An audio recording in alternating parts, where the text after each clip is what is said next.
நிதித்துறை அமைச்சர் மரிய வில்சன் வெளியிட இருக்கிறார்.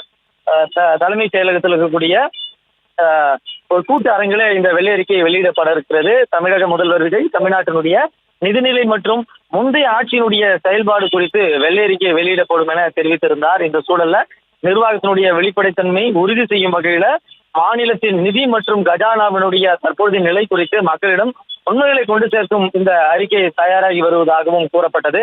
பதவியேற்பு விழா மேடையிலேயே முதல்வர் இந்த அறிவிப்பினை வெளியிட்டிருந்தார் என்பதும் குறிப்பிடத்தக்கது. அப்பொழுதிலிருந்தே தற்பொழுது வரை ஒரு பெரும் எதிர்பார்ப்புகள் நிலவி வந்தது. அதாவது முந்தைய அரசு எதற்கெல்லாம் நிதிகளை செலவிட்டிருக்கிறார்கள், நிதி அவர்கள் கையாண்ட விதம் எவ்வளவு கடன் சுமை இருக்கிறது என்பதை போன்ற வெளிப்படைத்தன்மையாக பொதுமக்களுக்கு தெரியப்படுத்தவே இந்த வெள்ளை அறிக்கை வெளியிடப்படுகிறது.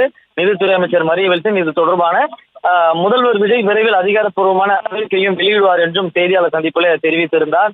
பொதுவாகவே முந்தைய அரசால் தமிழக கஜானா எவ்வாறு கையாளப்பட்டது, மாநிலத்தினுடைய உண்மையான நிதிநிலை என்ன என்பதை வெளிப்படையாக மக்களுக்கு உணர்த்துவது இந்த வெள்ளை